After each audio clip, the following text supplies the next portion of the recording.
Yes, Criterion. I would like a list of your recent Laserdisc releases, please. What do you mean, don't call again? Can't believe they stopped making Laserdiscs.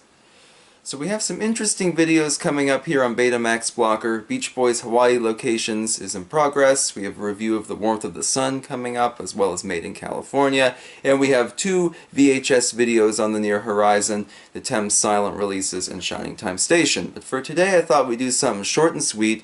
As many of you probably know, every July, every November, Criterion puts on a 50% off sale through Barnes & Noble, both online and in-store locations.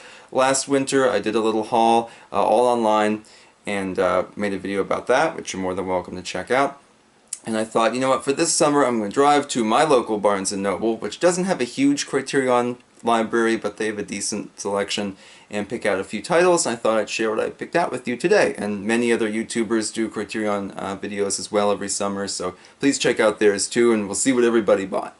So let's jump right in. We'll go just as we did last winter, or last late fall, with the movies done by spine number there. So this is spine number 414, one that many of you probably thought I already had, 1971's Two-Lane Blacktop, directed by Monty Hellman. Today probably best remembered for his westerns. This one features Beach Boy Dennis Wilson as the mechanic in an acting role. So it's interesting to see a Beach Boy in an acting role in a theatrical film. I've never actually seen this thing in its entirety, and this is one I've always talked about purchasing but never actually have. I'm very curious to see it. I know Warren Oates is in it. He was in all kinds of stuff. So that should be, get that glare off there for you, that should be a fun one to see. Spine number 414, so it's been around for a while, but I'm excited to see it. Dennis, of course, it's great in almost anything, so see what's going on there. So every time I buy new Criterion stuff at a sale or whatever, I always do an upgrade. I take a movie I had on VHS or an old DVD and I buy the Criterion version of it. Some of my favorite films like Rosemary's Baby and Breaker Morant, I had to have the Criterion one, or sometimes if it's a public domain film like Carnival of Souls or Detour, you want to get the nice updated version. So this time I picked out spine number 732. My Darling Clementine, one of my favorite westerns. I've had this VHS tape probably since I was like 16 or 17. So it's about time I upgrade. And I wasn't sure what to pick. I almost did Double Indemnity. That's another film I've had on VHS tape since I was a teenager. But I thought, we'll do this one because this has the alternate edit, the 103-minute version. Most releases of the film have the 97-minute one, like this video. But I thought, I want to get this. I really like My Darling Clementine. Henry Fonda as Wyatt Earp. Gunfight at the OK Corral, reenacted there. Tyrone Power as Doc Holliday. And a great supporting cast. Walter Brennan doing a rare turn as a villain. Pretty cool. Alan Mowbray as the famous English actor visiting, who gets to do some Shakespeare butchering and whatnot. Great supporting cast there too. So that'll be a fun one. And I'm glad I finally got the Criterion Blu-ray.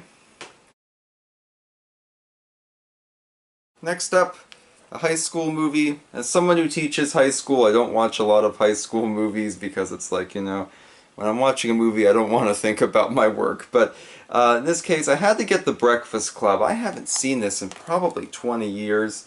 I don't really remember it that well. I wasn't that impressed with it, seeing it as a teenager in my early 20s or whatever. But we'll see, maybe over time I'll have come to like it more. I love John Hughes. He did a lot of great films. Of course, one that we watch every Thanksgiving. I'm sure many of us do. Those aren't pillows. But, yeah. Good to see that. This is spine number 905. And get the Blu-ray there. A lot of actors who were just kind of starting out there, who are recognized from a lot of other 80s teen movies like Anthony Michael Hall. So it'll be fun to watch it again. Like I said, maybe I'll have a better opinion of it there. So I need some newer films in my collection, stuff from the late 2010s and up to the 2020s, So I thought, I gotta get at least one newer film. And there's one I was very curious about, spine number 1158, The Power of the Dog.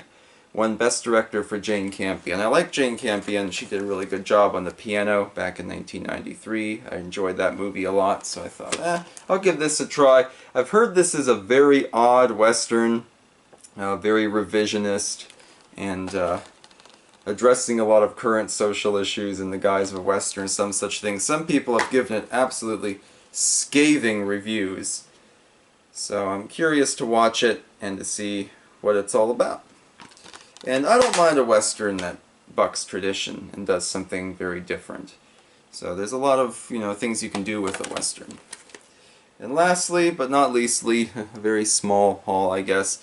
I love Boris Karloff. I've talked a lot about him in different Halloween videos that I did there. This is my favorite Karloff movie of all time in it, The Black Room. There was one I came in saying I had to buy, and that is Spy number 1179, 1968's Targets. I saw this maybe 12 years ago and I absolutely loved it. And Boris Karloff's last major film. He did some Mexican horror films like Isle of the Snake People and stuff that's probably better left forgotten. But he did agree to do this about how, old-time monsters are being replaced by modern-day monsters, aka people who are berserk, people who kill for pleasure, or people who kill out of frustration, that kind of thing. So this is based on Boris Karloff going up against a mass shooter. And, at the time was made to address things like gun control and gun violence, which sadly are still very prevalent topics in our society today. So I think watching this again, I'll definitely have an even greater appreciation for it. I saw it on YouTube years ago, and it was legally uploaded, and it got taken down not long after, but I remember it being a really effective movie. So I really want to see that again. So Boris is great in anything. So there you go with Targets. So if you're buying Criterions this summer, please go below and tell me which titles you're picking out. I'll show you again the titles that I picked out. There's 3 of them there. I always buy at least 1 DVD. Targets was my DVD this time. But I noticed my local Barnes & Noble was kind of phasing out the Criterion DVDs and kind of keeping it strictly to Blu-rays, which I thought was unusual. But I guess I get it, so here's the other 2 I picked out. So please do comment below and tune in next time to see the Beach Boys laid in Hawaii and other stories, and we'll see you then. Thanks for watching. Have a good one.